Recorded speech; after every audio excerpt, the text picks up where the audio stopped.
面摊老板双手叉腰，大声说话。他的太太同样也没戴口罩，两个人就站在用餐区客人背后，担心口沫乱喷，民众吃到一半干脆不吃了，当场离开。我也不晓得呢，因为我是在里面，我戴口罩是红色的口罩。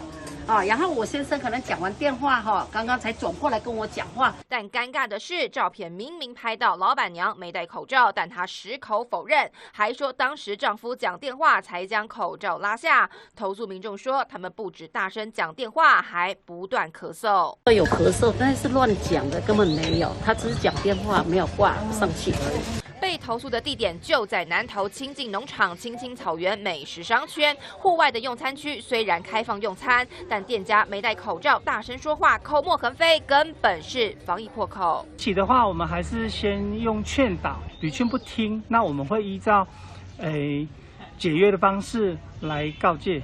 疫情随时可能再爆发，游客出游战战兢兢，在外用餐隔板、酒精通通备齐，但店家一个没注意，就可能成为防疫漏洞。这回劝导，若再有下次，将面临解约窘境。记者曾伟翔、陈广瑞、吴鹏兴南投报道。